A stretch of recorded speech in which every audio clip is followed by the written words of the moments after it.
Have you ever looked up at the full moon? For centuries, it's inspired awe, poetry, and fear. Before electric lights, the moon was the only lamp in the dark, its glow mysterious, even magical. People believed it could pull the tides and even tug at the human mind, causing madness. That's where the word lunatic comes from. Luna, the Roman moon goddess. In ancient times, a lunaticus was someone thought to be driven mad by the moon's phases. This wasn't just a campfire tale, doctors and scholars believed it. They saw the moon's rhythm as a force that could sway sanity. The idea spread across cultures, shaping how people explained mental illness. Without science, the moon became an easy suspect for strange behavior. Blaming the moon was simpler than facing the mysteries of the mind. The word lunatic is a relic of this fear, a time when the sky seemed to hold all the answers. Today we know the moon doesn't cause madness, but the story of lunatic still matters. It's a reminder of how fear can breed prejudice and misunderstanding. By exploring this word's history, we see how language shapes our view of others. The journey from ancient belief to modern insult is a story about science, society, and dignity. It's a story written not in ink, but in moonlight. The belief that the moon could drive people mad began in ancient Greece and Rome. Philosophers like Aristotle thought the brain, being moist, was vulnerable to the moon's pull, just like the tides. Pliny the Elder claimed the full moon filled human brains with moisture, causing epilepsy and madness. The moon goddess Luna was seen as both gentle and chaotic. Moonstruck people were thought to be touched by her unpredictable power. These ideas weren't just for scholars, they shaped daily life. People watched the moon for omens, avoided big decisions during certain phases, and blamed odd behavior on its glow. Even the Bible reflects this. A boy described as moonstruck or lunatic suffered seizures, showing how deeply the idea was rooted. The moon became a convenient explanation for the unexplainable. Imagine living in a world where your sanity was tied to the night sky. This ancient link between the moon and the mind shaped culture for centuries. The moon was the silent force behind suffering. As Europe entered the Middle Ages, lunar beliefs merged with early medicine. Doctors relied on ancient texts and believed the moon could upset the body's four humors, causing illness. Sleepwalking and epilepsy were blamed on the moon's influence. Astrologers and doctors worked together, prescribing herbs picked at certain lunar phases, or advising patients to avoid moonlight.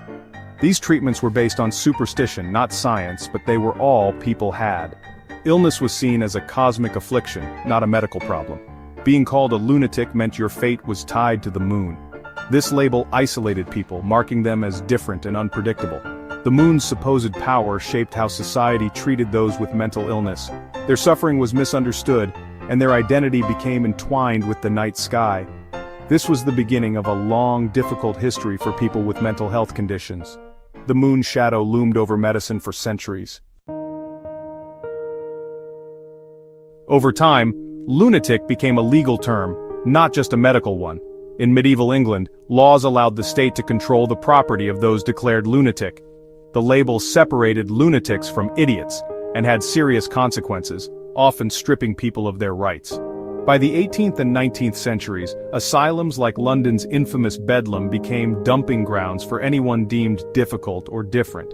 The term lunatic was used for a wide range of people. Those with mental illness, epilepsy, trauma, or simply those who didn't fit in. Life inside asylums was brutal. Patients were restrained, shocked, and hidden from society. Treatments aimed to control, not heal.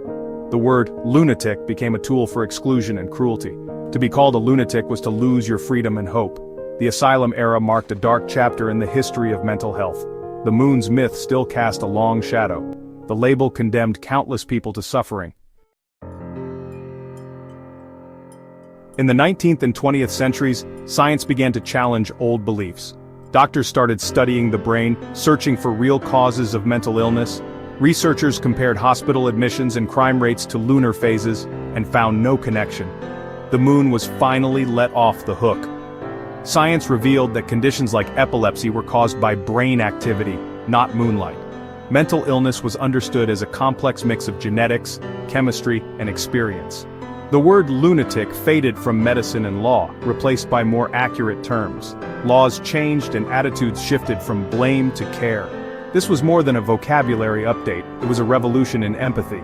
People with mental health conditions were seen as patients, not outcasts. The shadow of superstition lifted, replaced by the light of science. Understanding grew, and hope returned.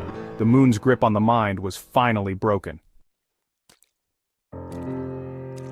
Today, lunatic is no longer used by doctors or lawyers, but it lingers as an insult. Its history is a reminder of how words can harm, carrying centuries of stigma. Using outdated terms reinforces negative ideas about mental illness and makes it harder for people to seek help. Our language can build walls or bridges.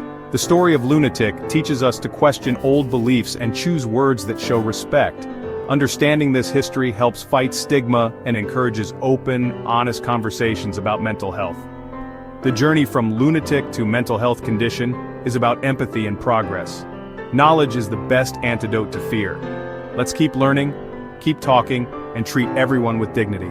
Our words matter, let's use them to build a kinder world. The moon no longer defines us, our understanding does.